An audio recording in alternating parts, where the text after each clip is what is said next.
Hello everyone, my name is Sundas Bibi and today I'm going to discuss about the topic motivational interviewing, which is a main topic for module personalized care and social prescribing. The module code is SHN5023. So we will discuss in detail today about motivational interviewing. So, what is motivational interviewing? So, motivational interviewing was basically this term or this approach was first developed by William Miller and Stephen in 1980s. So, they published their first book, and the book was named as Motivational Interviewing, Preparing the People for Change. And this book was published in 1991, and its second edition was given in 2002. So what is basically definition according to the authors of motivational interviewing? Motivational interviewing is basically a client-centered approach. It is a type of a counseling. It is designed to help people explore and resolve their conflicting feelings about the behavioral change. So you might have heard people saying that they want to change their behavior, but at the same time they're confused how they can change it. So this means they are experiencing the ambivalence, a mixed feeling, conflicting feelings about the change. And so this motivational interviewing, it focuses on enhancing a person's intrinsic motivation and internal motivation of a person to change by addressing their uncertainties, increasing their confidence, or encouraging them to take responsibility of their own decision. This approach is worldwide used in healthcare centers, addiction treatments, counselings, and basically it relies on empathetic listening, open-ended questions, reflective statements to guide the clients through the process of their change. So basically, whenever we talk about motivational interviewing, we'll come through the two terms, you can say ambivalence and status quo. This means that when most of the people they get stuck in the cycle of moving from being in a status quo to experiencing ambivalence to change, then falling back into the tendency of keep thinking the same. So first of all, we need to look into the word what is ambivalence. So basically, ambivalence refers to the having a mixed feelings or conflicting feelings about a certain decision to change the behavior. It means a person may feel torn between wanting to make the change, for example, quitting smoking and adopting a healthier lifestyle, or holding on to the old habits and the fears. So this ambivalence make it very difficult for someone to commit a decision or to make a decision because they experience both desire for the change and reluctance at the same time. Then the second important term is status quo. Status quo means basically it refers to the current condition of the things, especially when person is maintaining their present behaviors and circumstances. So you can take an example. For example, an individual may dislike their job but remain in the same job because it provides them financial stability and familiarity. They feel stuck in the status quo even though they may not be fully satisfied with their careers. So obviously if they're not feeling satisfied, still they are in the same, they are having they wanted to keep the things same. You can take another example of status quo as well, like someone who may regularly eat fast food because it's convenient and familiar, despite knowing that it is not a healthier choice. They stick to the status quo, the same habit of having the fast food, and continue with their eating habits, resisting the change due to the lack of comfort, due to the comfort and lack of motivation. Um, In both of the cases, ambivalence is internal conflict between the change and comfort, while status quo represent a person's current state of affairs.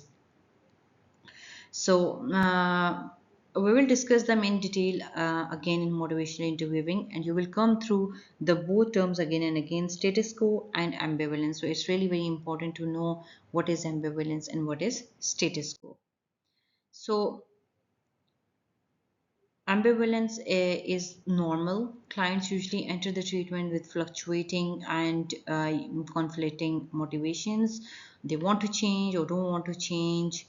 And there's another, you can say, fact about the ambivalence, that working with ambivalence is working with the heart of problem. All changes contain an element of ambivalence, and we all experience ambivalence whenever we want to change our bad behaviors. The concept of motivation. So, if we define the word motivation, motivation is basically the probability that a person will enter into, continue, and adhere to a specific change. Motivations are two types, like external motivation, internal motivation. So, motivation is very important. So, for changing any behavior, internal and external, both motivations are very important. Motivation is key to change. It is multidimensional, it is dynamic and fluctuating, it is influenced by the clinician's style. Motivation can be modified, and it is the responsibility of therapist or clinician to elicit and enhance the motivation of the patient who want to change their behavior. And it is at the same time, lack of motivation is a very big challenge for the therapeutics situation. And you can say it is a very challenging situation to for the clinicians to deal with. When we talk about the behavioral change, MI, motivation interviewing, is particularly useful to help people examine their situation on options when any one of the following is present. Like ambivalence is high and people are stuck in mixed feelings about their change. Confidence is very low and people doubt their abilities to change. Desire is very low. They're uncertain about what they want to change. Importance is very low, and benefits of change and disadvantages of the current situations are very unclear. So when these type of situations are present, then motivational interviewing could be a good approach to start with. When we talk about motivational interviewing, there are a few of the concepts we have to know about that. Ambivalence, which we have discussed already, that is a conflicting feelings. Then there are few more concepts. One is called change talk, and the other one is called sustain talk. Change talk is when a person talks about the reasons to change, they express their desires, ability, and commitment to change. For example, they may give you a statement, I really want to lose the weight so I can be healthier. Or they might say, I know I can start exercising if I make it a routine. So this means that they have a commitment or they have a desire to change. This is called a change talk. Then another term is called sustain talk. Sustain is when a person talks about the reasons to stay same and resist change. It reflects their doubt and reasons for not wanting to make a change. It is a type of a status quo situation. So example of sustained talk could be like they might give you a statement like, I'm not sure if I can keep up smoking. I've been doing it for years. Or they might say, I have been always eating fast food, so it's hard to change. So these are the statements which show that they are resisting the change. They have the reasons to keep the things same. So that means a sustained talk. So I hope you are aware of now change talk and sustained talk. In motivational interviewing, there are four principles of motivational interviewing, and these principles basically guide in helping the people explore and resolve their ambivalence, ultimately motivating them to make the positive changes. So, the first principle is express empathy. So, in expressing empathy, this basically involves understanding and accepting the person's feelings and perspectives without judgment. By reflecting their thoughts and emotion, any counselor or therapist can build trust and create a safe environment for the person to talk about their struggles and can make the desires for change. For example, example of empathy could be, for example, it sounds like that, or a therapist can say, it sounds like that you are really conflicted about making this change. I can understand how that might feel difficult. So by making such statements during a conversation, you can express an empathy. So this is the first principle of motivational interviewing. Second one is developing discrepancy. This principle focuses on helping people see the difference between their current behavior and the desired outcome. By exploring the consequences of their current behavior and their goals, they can recognize the need for changing their behavior. For example, a counselor can say during a statement or during a dialogue between him or the client, they can mention like, oh, you mentioned you want to be healthier, but I hear you are saying you are still smoking. How do you think smoking fits in with your health goals? So by making these statements, you are making a developing a discrepancy. Okay. So now the next principle is rolling with resistance.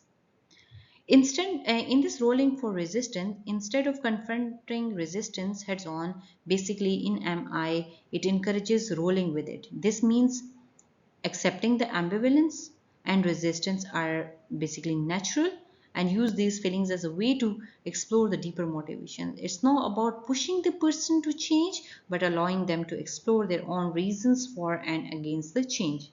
For example, you can say, it sounds like that you are not ready to quit smoking right now. What do you think might help you feel more ready? So by making this, you can roll with the resistance, okay? So you have to avoid the confrontations. Then the next principle is supporting self-efficacy. So this principle is about reinforcing the person's belief in their ability to make changes. It involves encouraging the person to recognize their strengths and past success in changing the any behavior, which can increase their confidence that they can overcome the challenges and make the positive change in their lives. For example, you can say you might manage to cut down on soda before. So I believe that you have skills to make the healthier choice. So you can say them, how do you think you could apply the same approach now while quitting the smoking as well? So you can give them examples of their previous change. So you can ask them about, did you change your any behavior before? And if they tell you that these, yes, they did it. So that you can use that example to motivate them that they can change this current disturbing behavior as well. So these are the four principles of motivational interviewing. These all four principles, they work together to create a collaborative and empowering environment where the person feels supported in their journey towards making a change. Now we will talk about four stages of motivational interviewing.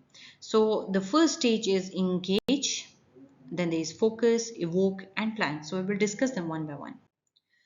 First one is engage. It means engaging in therapeutic interaction. This stage involves about building a trust and collaborative relationship. It involves creating a comfortable environment where the person feels understood and respected. The goal of this stage is to establish a rapport and a strong working relationship so that they can have an open communication.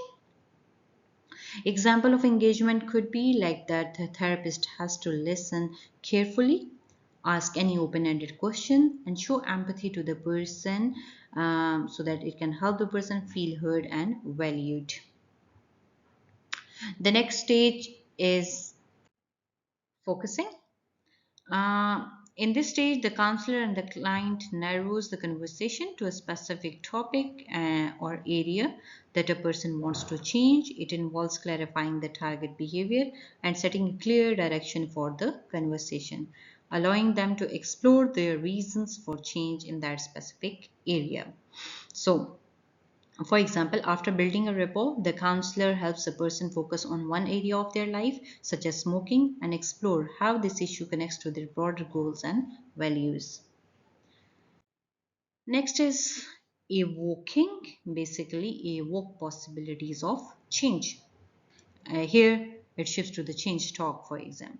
This stage basically assesses the person's reason for the change. The counselor explores their motivation, desires, and their ambivalence as well. By guiding the person to articulate the reasons for the change, it can encourage the self-reflection and help resolve any conflict and resistance. The goal of this stage is to increase the motivation and strengthen the person's commitment to change. So how we are going to evoke, for example, a therapist might ask a question like, what are the some reasons you could like to quit smoking? Or how could your life improve if you made this change? So by this way, you can lead towards a change talk. Then the next is stage is called planning. Basically, plan how to move to action. Once a person is motivated and ready for the change, the final stage is creating the concrete plans of actions. This can include setting specific goals, identifying potential obstacles, and discussing the steps needed to make the change. The person takes the responsibility for making the change and comes up with the strategies to succeed. For example, a counselor helps the person outline practical steps such as setting a quit date, finding support, and decide on strategies to cope with the cravings. So, these were the stages of motivational interviewing. These stages are not strictly linear, they may overlap as person moves through the different phases of change, but as a whole, motivation interviewing is flexible and collaborative process. It is designed to meet the person where they are, encouraging them, supporting them in every step of their way towards the behavioral change. So there are a lot of the benefits of motivational interviewing because it is worldwide used approach. It basically builds the client's confidence and trust in themselves. It helps the client take the responsibility of themselves and their action. It lowers the chances of future relapse as well. It prepares the clients to become more receptive to the treatment. It shows client that they have a power to change in their lives, and it teaches the client to take responsibility for themselves and then motivate them that they can make a change. As a summary, motivation interviewing is especially beneficial to people who are initially resistant to starting a treatment program or who are pre-contemplative to make the necessary lifestyle changes. So this was all discussion about motivational interviewing. Thank you so much for listening. If you have any question, you can ask me.